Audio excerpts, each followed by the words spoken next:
Hello friends, पूजा study channel में आप सभी का स्वागत है। आज मैं आपको मानसिक योग्यता परीक्षण जनरल मेंटल एबिलिटी टेस्ट को का असाइनमेंट कैसे लिखते हैं मैं आपको बताने वाली हूँ। तो चलिए फ्रेंड्स, मैंने पहले वीडियो में आपको ये कैसे सॉल्व करते हैं ये वीडियो बता दिया। अभी मैं आपको बताऊंगी कि ये जो असाइनमेंट है कैसे लिखते हैं।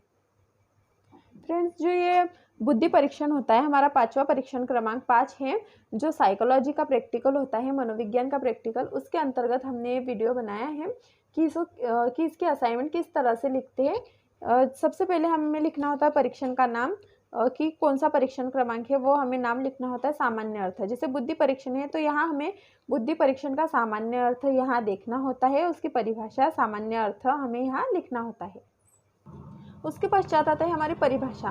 बुद्धि परीक्षण की जो भी परिभाषाएं होती है हमें यहाँ परिभाषाएं लिखना होती है असाइनमेंट के अंतर्गत। फिर आता है हमारा अगला टॉपिक, बुद्धि की विशेषताएं। बुद्धि की क्या क्या विशेषताएं होती है, इनमें किन किन विशेषताओं का समावेश किया गया है, हमें इन विशेषताओं के अंतर्गत लिखना होता है। फिर आता है विशेषताओं के पश्चात हमारे प्रकार।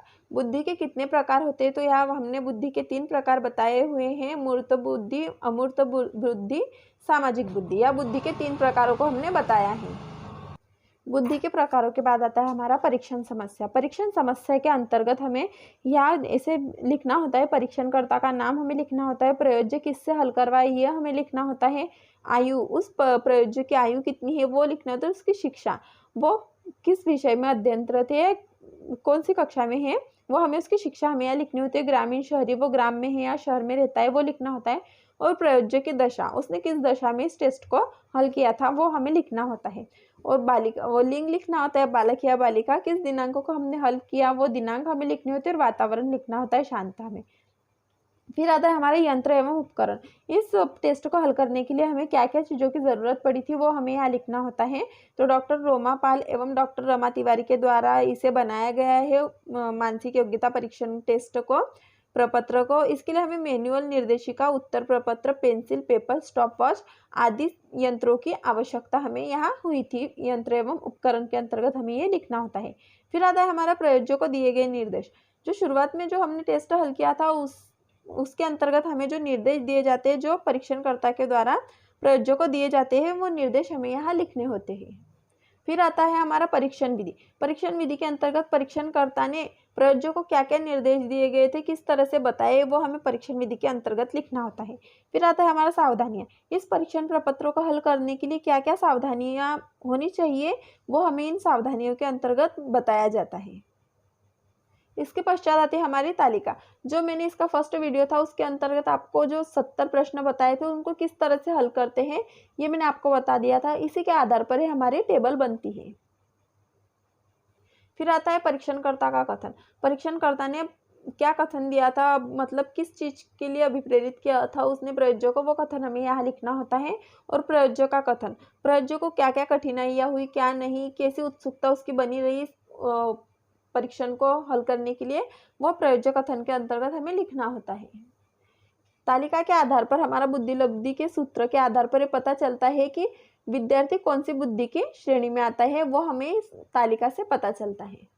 फ्रेंड्स, अगला आता है हमारा प्राप्तांकों की विवेचना एवं विश्लेषण।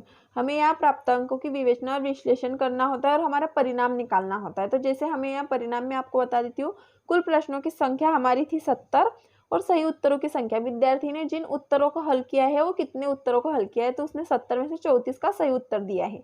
तो यहाँ पर जो 34 है उसकी मानसिक आयु हो जाएंगे, यानी उसकी बुद्धि के अनुसार उसने कितने प्रश्नों का सही उत्तर दिया है वो हमारी मानसिक आयु हो जाती है।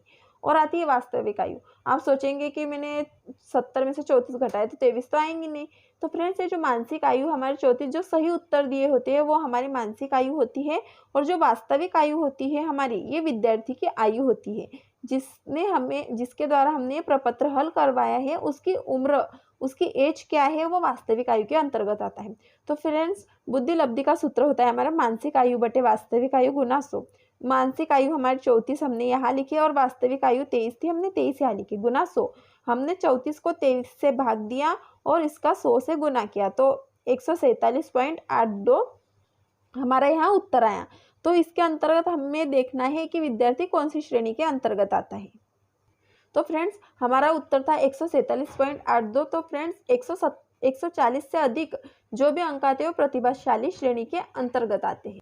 तो फ्रेंड्स, यहाँ हमने देखा कि जो प्रयोज्य थी वह प्रतिभाशाली श्रेणी के अंतर्गत आती है। इसके पश्चात आती है हमारी उपयोगिता। हमें क्या क्या उपयोगिता मिली इससे और किन चीज़ों का पता लगाया जा सकता है बुद्धि परीक्षण के द्वारा, ये उपयोगिता के अंतर्गत हमें लिखना होता है। फिर आता है हमारा संदर्भ ग्रंथ। संदर्भ ग्रंथ हमें आधुनिक मनोवैज्ञानिक परीक्षण एवं मापन डॉक्टर महेश भार्गव द्वारा दिया गया है और शिक्षा मनोविज्ञान डॉक्टर PD पाठक के द्वारा हमें दिया गया है। फ्रेंड्स, यहाँ हमारा बुद्धि परीक्षण खत्म होता है। फ्रेंड्स, अगर आपको मेरी बुद्धि परीक्षण की जो भी टेस्ट पेपर है आपको पसंद आया हो मेरा वीडियो, तो प्लीज़ मेरे चैनल को लाइक, शेयर एंड सब्सक्राइब जरूर कीजिए। साथ ही साथ बेल आइकन बटन को दबाना ना भूलें ताकि मैं जो भी वीडियो अपलोड करूँ उसकी नोटिफिकेशन आप तक तुरंत हो जाए। और हाँ, इसमें ग्राफ नहीं बनता है। Thank you.